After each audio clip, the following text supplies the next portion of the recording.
Is the assistant Democratic leader in the House and joins us now. Always good to see you. Thank you, Congressman. Well, thank you so much for having me. What fixes do you think can be done, realistically, given the leadership in the House right now? What could get through both houses and get to the president's desk? Well, Andrea, I think that we can fashion a bipartisan response to that Supreme Court decision.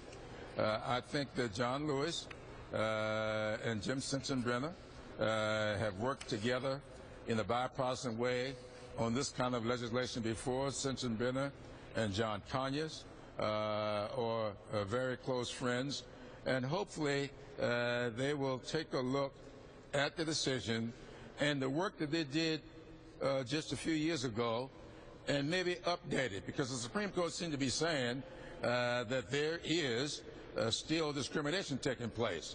However, they think that the basis for us reauthorizing the act was a little bit old and outdated. So I would like to see them update the data, because I think the data will still show that there are pockets in this country where people are resisting equity and fairness in the political process, and let's fashion a bipartisan bill and get it passed. Let me also talk to you about immigration, because there's a lot of mixed signals coming out from the Hill today. Senator Schumer said he thinks something can get out of the House, not before the recess, of course, but something that Democrats would support could get out of the House if they can go district by district. This was Senator Schumer speaking on Morning Joe today. He said if they can go district by district to conservative Republicans who wouldn't necessarily support a path to citizenship, but would at least support letting a bill get to the floor, and then it could pass with Democratic votes. Do you think the Speaker would allow something like that to happen? Well, I don't think so. I listened to you all this morning and watched you, and I think that on the House side, it is going to be very, very difficult for John Boehner, our Speaker, who I have a great deal of admiration and respect for. I just don't think he's going to be able to get that kind of legislation out of the House. What I think we ought to do is, if the House refuse to do a pathway to citizenship and want to find a way to get to some kind of legalization, let's go ahead and pass what we can pass.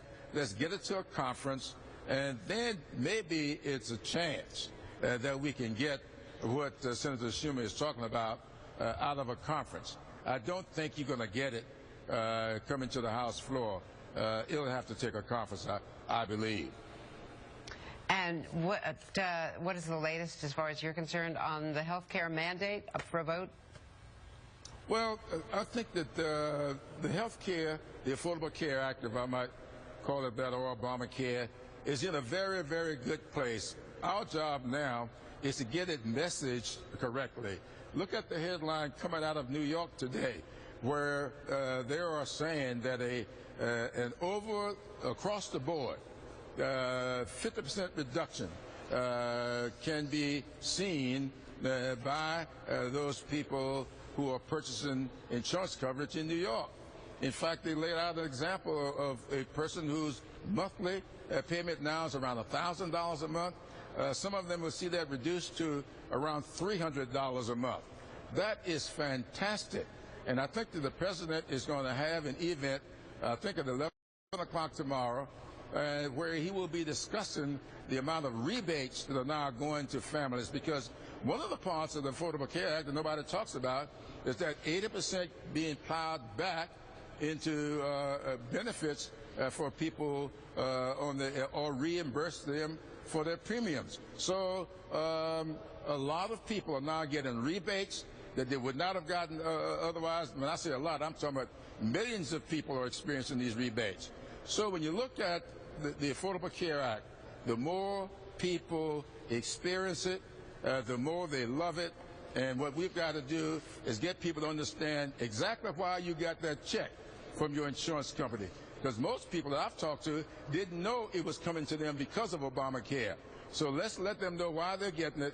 Let's let them know why that child born with diabetes can now go on your insurance policy. Let's let them know that that college student that's still looking for a job can stay on your policy until they're 26 years old. We've got to let them know that all of that are the benefits of Obamacare. Congressman Clyburn, thanks for being with us. Thanks so much. Well, thank you so much for having me.